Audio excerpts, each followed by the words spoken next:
கஸ்தூரி அவர் சொல்வது அவர் புள்ளி விவரங்களோடு அவர் சொல்றார். அதிமுக எந்த அளவுக்கு சரிந்தது ஜெயலலிதா அவர்கள் மறைவுக்கு பிறகு. இன்னொன்று, அதிமுகவுக்கு பெரிய சுமையாக இருக்க போறதே பாஜக தான் சொல்றார். அனைவருக்கும் வணக்கம்.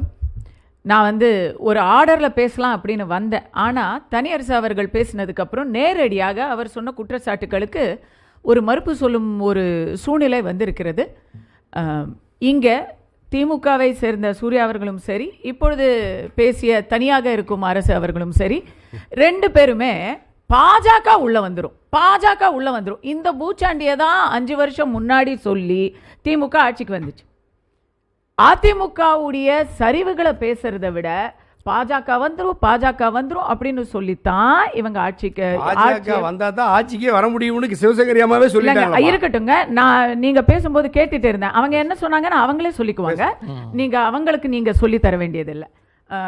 பாஜக உள்ள வந்துரும் இல்ல. நான் பாஜக உள்ள நான் வந்திருக்கேன் சமீபத்தில், சரிங்களா? என்னை பொறுத்த வரைக்கும் நானும் ஏறக்குறைய 7 ஆண்டு காலமாக அரசியலை பேசுவது, அரசியலை விமர்சிப்பது, அரசியலை ஆராய்வது ஏறக்குறைய 7 வருஷமா நான் பண்ணதில்லை. ஏன் இன்னைக்கு நான் பாஜக உள்ள வந்திருக்கிறேன்? ஏன்னா நானும் இப்படி இவங்க சொன்னதையெல்லாம் நம்பின ஆளுதான். பாஜகவை தான் விட்டுறக்கூடாது. எதுவாக இருந்தாலும், எப்படி அடிச்சுக்கிறதா இருந்தாலும் பிடிச்சிக்கிறதா இருந்தாலும் உள்ளாரையே பிடிச்சிக்குவோம். பாஜக வேற்று சக்தி இப்படியெல்லாம் நினைச்சு ஏமாந்த ஒரு ஆள் நான் கூட தான். ஆனால் இன்னைக்கு தெளிவு பெற்று இன்றைய காலத்தின் கட்டாயமான மோடி அவர்களின் நல்லாட்சி தமிழ்நாட்டுக்கும் வர வேண்டும் அப்படிங்கிற புத்தி எனக்கு இன்னைக்கு வந்திருக்குங்க. அவருக்கு ஏதோ தேர்தல் வரத்துக்குள்ள அவருக்கும் வந்துடும். மோடி அவர்கள் நல்லாட்சி இல்லை, பழனிசாமி அவர்களோட நல்லாட்சி. பழனிசாமி அவர்களுடைய நல்லாட்சி என்பதில் எந்த மாற்று கருத்தும் இல்லை. இன்னும் சொல்ல போனா அம்மாவுடைய மறைவுக்கு பிறகு எத்தனையோ சவால்களை திறம்பட சமாளிச்சார். அவங்களுக்கு அம்மாவுடைய மறைவுக்கு பிறகு கட்சியிலும் பல குழப்பங்கள் இருந்தது. அதையும் ரொம்ப லாவகமாக அவர் அந்த குழப்பமும் பாஜகவினாலதான் அந்த குழப்பமும் அப்படி. இங்க பாருங்க, எல்லாத்துக்கும் உடனே மழை பெஞ்சாலும் பாஜக, மழை பெய்யாட்டாலும் பாஜகன்னு நீங்க திமுக பி டீம் மாதிரி இங்க பேசுறது அவசியம் இல்லைன்னு நான் நினைக்கிறேன். எடப்பாடி ஐயா அவர்களுடைய சிறப்பான ஆட்சி இருந்தும் கூட அந்த நேரத்தில் அம்மா மறைந்து மக்களிடையே ஒரு புதிய சிந்தனைகளுக்கு ஒரு சின்ன இடம், ஒரு கேப் கிடைக்குது. அப்ப எதிர்கட்சி தலைவராக இருந்த ஸ்டாலின் அவர்கள் அவ்வளவு சூப்பரா, ஏன்னா அவரு மக்களுக்கும் சரி, ஏறக்குறைய இன்னைக்கு திமுகவுக்கு ஓட்டு போட்ட எல்லாருக்குமே எதிர்கட்சி தலைவர்கள், ஏன் எனக்கு கூட எதிர்கட்சி தலைவராக ஸ்டாலின் அவர்களுடைய செயல்பாடு ரொம்ப பிடிக்கும். அதனால தான் திருப்பி அவர் எதிர்கட்சி தலைவராகவே ஆகணும்னு நான் ரொம்ப விருப்பப்படுறேன். அவ்வளவு ப்ராமிஸ் பண்ணாரு, அவ்வளவு கேள்விகள் கேட்டார், அத்தனை விதமான குற்றச்சாட்டுகளை வச்சார். அதையெல்லாம் நம்பி இந்த தமிழ்நாட்டு மக்கள் சரிதான் போல, இதெல்லாம் நியாயமான கேள்விகள் தானே, இவர் சொல்ற ஒவ்வொரு வாக்குறதையும் சரியான சத்திய வாக்கு தானே அப்படின்னு நினைச்சு ஓட்டு போட்டாங்களா? என்ன ஆச்சு? இந்த 4.5 வருஷத்துல இந்த ஆயிப்போச்சு. இன்னும் ஒரு 3 மாசத்துல தேர்தல் வந்துடலாம். அப்ப என்ன ஆச்சு? இரும்பு கரம்னு சொன்னாரு. எந்த கொம்பனாலும் எந்த குற்றமும் கை நீட்டி காட்ட முடியாத அரசுன்னாரு. டெய்லி நம்ம கை நீட்டிக்கிட்டு இருக்கோம். இந்தியாவில் 13 இடத்துல நேரடியாகவே பாஜக ஆட்சியில் இருக்கிறாங்க. 7 இடங்கள்ல தேசிய ஜனநாயக கூட்டணி ஆட்சி நடக்குது.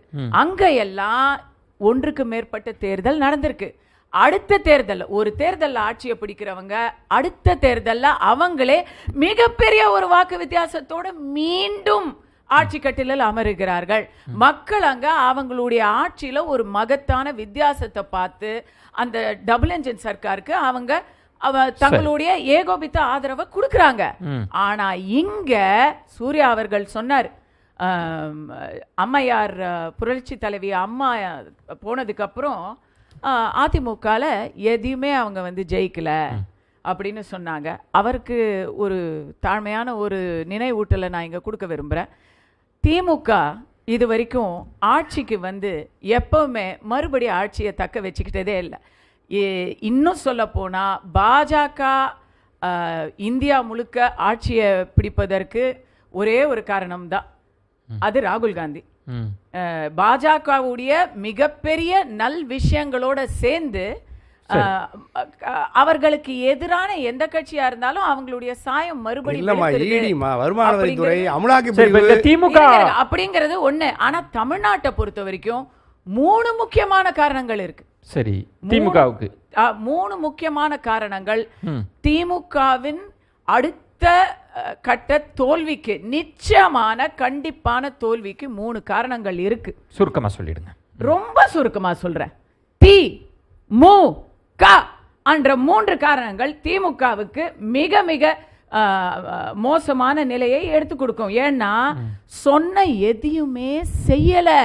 அதிமுகவில் ஏதோ ஒரு பிரச்சனை இருக்கிறதா பல பொய் பிரச்சாரங்களை சொல்லி, எடப்பாடியார் ஆட்சியில பல விதமான பிரச்சாரங்களை சொல்லி அதிலிருந்து மக்களை விடுவிக்கிறதா சொன்ன நீங்க என்ன பண்ணீங்க?